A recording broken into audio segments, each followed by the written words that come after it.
Sahabat Lubu Alung TV dimanapun berada, kali ini kita akan membahas jenis hantu-hantu di Minangkabau.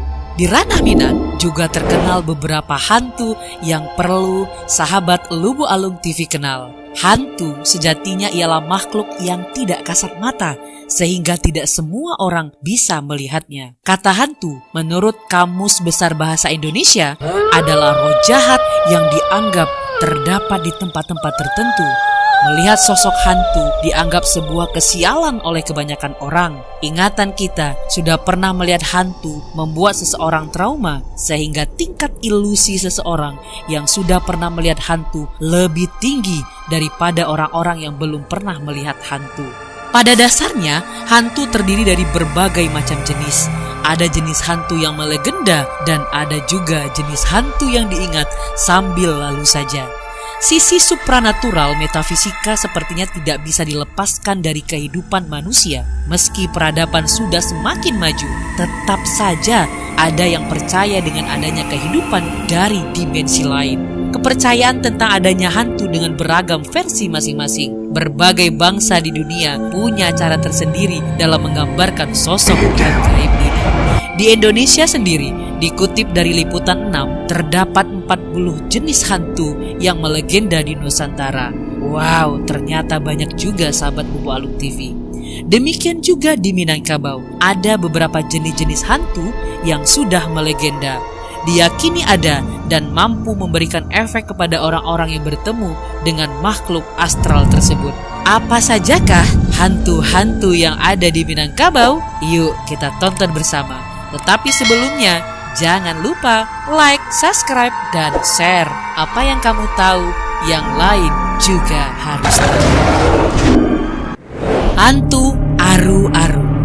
Percaya atau tidak, kabarnya hantu Aru-Aru ini yang menyebabkan orang-orang tersesat di hutan. Korban hantu Aru-Aru tidak pandang usia. Biasanya hantu Aru-Aru ini membawa korbannya ke atas pohon Aru-Aru yang penuh duri. Namun yang mengherankan, korban hantu Aru-Aru ini mampu berada di atas pohon aru yang penuh duri tanpa terluka sedikit pun. Justru waktu penyelamatan korbanlah yang sering terjadi masalah, lantaran harus berhati-hati dari tusukan duri ketika hendak menurunkan korban dari pohon. Dari keterangan masyarakat Minangkabau yang mengaku pernah melihat hantu Aru-Aru, mengatakan kebanyakan dari hantu Aru-Aru itu berwujud perempuan. Supaya terhindar dari gangguan hantu Aru-Aru ini, masyarakat Minang memakai baju dengan terbalik ketika berada di tempat yang sepi. Terlepas benar atau tidaknya, jika kamu mau selamat dari gangguan hantu Aru-Aru ketika berada di tempat sepi, tolong pakai baju dengan terbalik ya guys. Siampa. Hantu ini biasanya menghuni bangunan tua yang sudah lama tidak dihuni dengan pohon-pohon besar yang terlihat lebih mencolok daripada pohon-pohon lain di sekitarnya.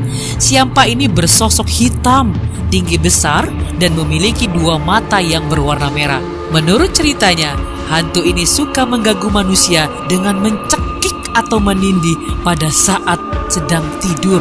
Banyak kejadian di mana ada orang-orang yang sedang tidur, lalu terbangun secara tiba-tiba tetapi tidak bisa bicara apa-apa dan menatap dengan mata yang menggambarkan sedang kesakitan, seperti sedang ditindih atau dicekik sesuatu sampai sesak nafas.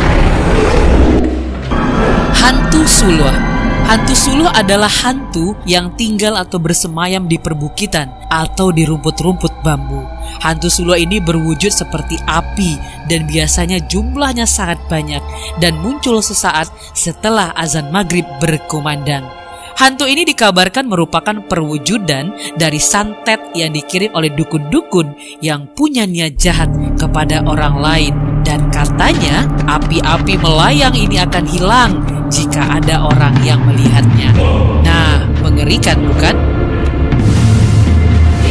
Orang Bunian. Orang Bunian merupakan makhluk gaib yang keberadaannya dipercaya oleh masyarakat Minangkabau. Masyarakat Minang menggambarkan sosok orang Bunian mirip dengan manusia.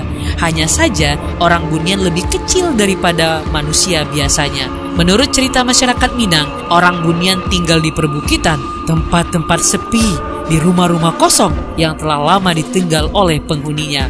Masyarakat Minang sendiri meyakini jika ada peristiwa orang hilang di daerah perhutanan, maka itu disebabkan oleh orang Bunian. Konon orang Bunian cuma mau memperlihatkan dirinya kepada orang-orang yang mereka inginkan saja. Bisa jadi orang Bunian tersebut akan menculik orang-orang atau sekelompok orang yang mereka inginkan untuk dibawa ke desa gaib orang Bunian. Si Bingau. Si Bingau merupakan makhluk astral yang dipercayai masyarakat Minangkabau memiliki kecepatan berlari. Katanya si Bingau ini berwujud seperti monyet berbulu, namun raut wajah lebih mirip kepada manusia. Selain itu, si Bingau memiliki kaki dan tumis terbalik dan memiliki postur badan lebih pendek dibandingkan manusia pada umumnya. Si Bingau memiliki kaki dengan tumit terbalik dan memiliki postur badan lebih pendek dibanding manusia pada umumnya. Di dalam masyarakat Minang, si Bingau dikenal sebagai makhluk halus pemelihara babi. Makanya yang sering melihat si Bingau itu orang-orang yang suka berburu babi. Biasanya sebelum berburu babi, para pemburu babi harus minta izin dahulu kepada si Bingau. Inyak sendiri sebenarnya adalah sebutan untuk kakek dalam anggota keluarga di Minangkabau. Namun Inyak juga memiliki arti harimau jelmaan yang memiliki ilmu gaib. Ada beberapa versi tentang keberadaan makhluk gaib ini. Salah satunya adalah kisah tentang kakek dalam sebuah anggota keluarga yang mempelajari dan memiliki ilmu gaib. Ilmu gaib tersebut bisa berubah-ubah wujud menjadi seekor harimau yang tak kasat mata menjaga kakek tersebut. Hantu pemburu. Dari keterangan beberapa orang Minangkabau, wujud hantu pemburu adalah gabungan antara manusia dengan anjing. Kepala anjing, badan manusia.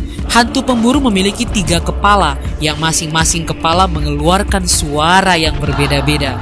Adapun suara yang dikeluarkannya seperti suara anjing menggonggong, suara anjing melolong, layaknya suara serigala dan salakan anjing. Hantu pemburu ini sering mengganggu waktu istirahat masyarakat Minang pada malam hari. Bagaimana tidak, selain mengeluarkan suara anjing, hantu pemburu ini juga mengeluarkan suara seperti gesekan rantai. Cindaku. Makhluk astral ini diyakini masih ada di ranah Minang. Makhluk ini bukanlah manusia kutukan, melainkan adalah orang yang punya ilmu gaib yang murni dari nenek moyangnya. Makhluk astral ini diyakini masih ada di ranah Minang. Makhluk ini bukanlah manusia kutukan, melainkan adalah orang yang punya ilmu gaib yang murni dari nenek moyangnya. Makhluk ini hanya bisa berubah wujud di tanah kelahirannya saja. Dengan cara meletakkan dadanya ke tanah, dia seperti manusia tapi mirip dengan harimau. Fungsi Cindaku di ranah Minang ialah perantara hubungan manusia dengan harimau. Hantu ngeak. Hantu ini cukup menakutkan karena jenis hantu ini hanya mengganggu telinga tetapi sesekali juga mengganggu pandangan. Di Minangkabau terjadinya hantu ngeak ini karena adanya seorang ibu yang menggugurkan kandungannya. Palasi Kuduang. Palasi adalah orang-orang yang sedang mendalami ilmu hitam dan biasanya orang-orang juga telah memiliki ilmu gaib yang tinggi. Penampakan palasi ini seperti kepala tanpa badan melayang. Kuduang dalam bahasa Minang sendiri berarti buntung atau terpotong. Ciri khas dari palasi ini adalah mereka tidak mempunyai cekungan di antara bibir dan hidung.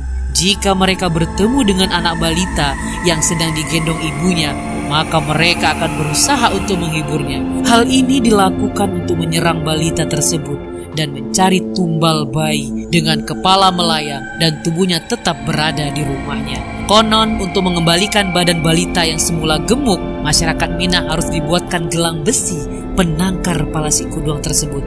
Hantu palasi Kuduang sendiri memiliki ciri khas, yaitu tidak memiliki cekungan di antara hidung dan bibir, atau yang sering disebut orang Minang dengan bandar bibir. Seram bukan? Iya, seram dan sangat menyeramkan. Apakah ada hantu ini di daerah sahabat Luwalo TV? Percaya atau tidak, jangan lupa tinggalkan komentar sahabat di bawah ini. Itulah beberapa makhluk gaib yang dipercaya cukup menyeramkan dibanding hantu-hantu pada umumnya. karena memiliki maksud yang tidak baik. Di daerah lain mungkin juga ada kepercayaan yang sama mengenai keberadaan makhluk gaib. Boleh dipercaya ataupun boleh tidak. Itu semua kembali ke kepribadian masing-masing. Nah, hal yang tidak kalah pentingnya adalah tetaplah berdoa, meminta perlindungan kepada Tuhan agar sahabat Lubu Alung TV dijauhkan dari hal-hal gaib yang tidak diharapkan.